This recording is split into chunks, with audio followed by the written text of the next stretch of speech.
So this is entering the track just after the first chicane on the Mulsanne Straight.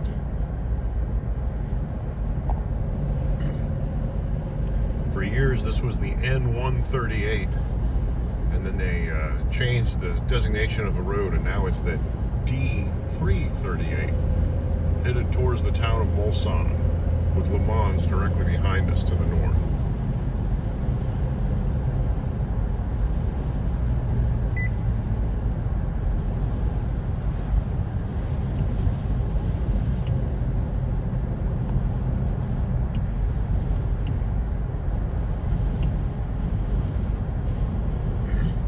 Here are the braking markers for the second chicane.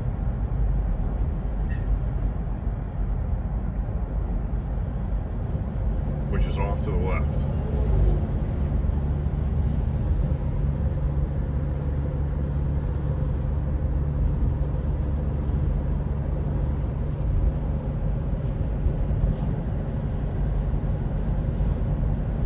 And after the second chicane is what used to be a very high-speed kink.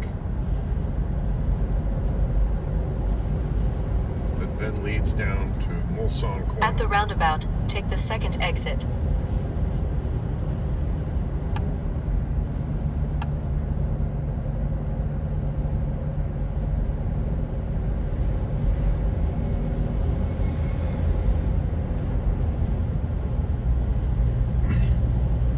There's a slight rise here, and the approach to Mulsanne Corner is completely blind.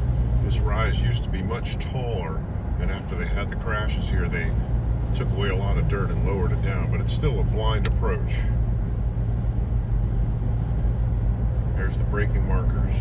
This used to be a sharp 90-degree turn, and then they changed the turn. You can see the track goes off to the right a little bit here, so it's a little bit of a kink and a two-step turn. So we've exited the track now. It's just off to our right a few feet.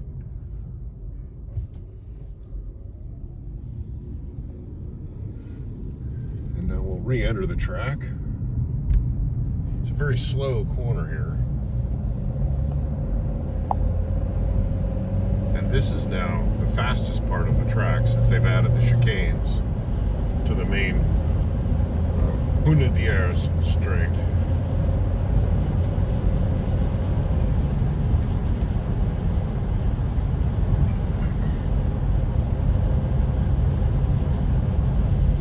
So there's a very, very fast and blind kink here.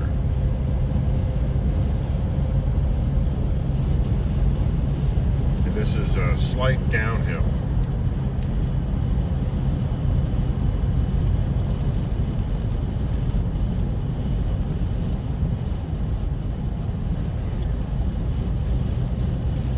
This is an exceptionally fast kink. Still going downhill. Just a very slight grade.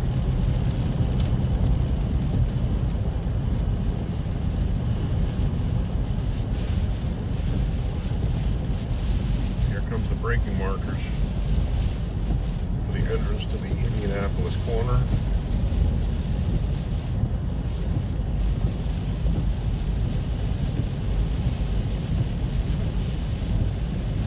Indianapolis is called that because its bank left-hand curve, left-hand turn, that sort of is reminiscent of the banking at the Indy 500.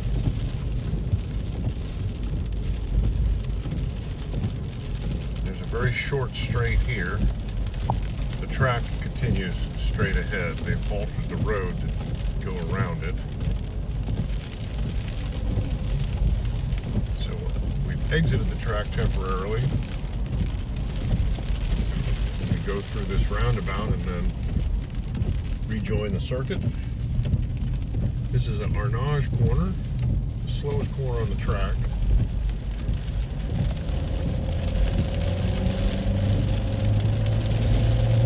Now we're heading north once again, headed towards Le Mans.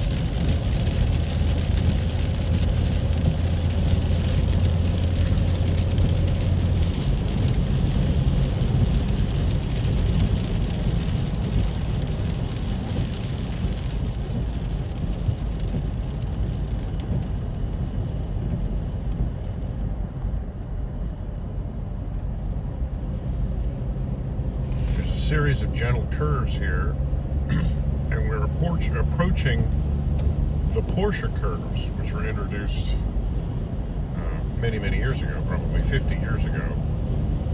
And this is where the circuit once again departs from the public road. And there are gates here that prevent us from driving on the circuit. And so if you look off to the right, this is the entrance to the Porsche curves that then leads down to the front straight. This, which we are on right now, is the old circuit. And it used to be that the old circuit, the whole track, was only this wide. This roundabout in front of us didn't exist, and the circuit continued on straight ahead to the White House corner. So we'll go ahead and drive down there.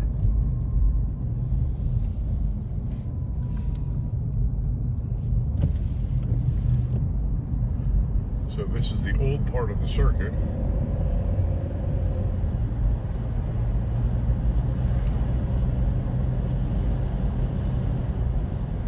In this house, which is no longer white, immediately in front of us, this used to be white, and this is the White House corner.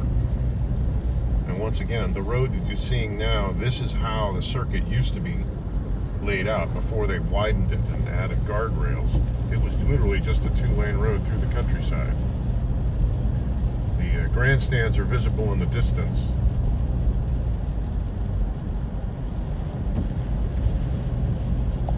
And this road here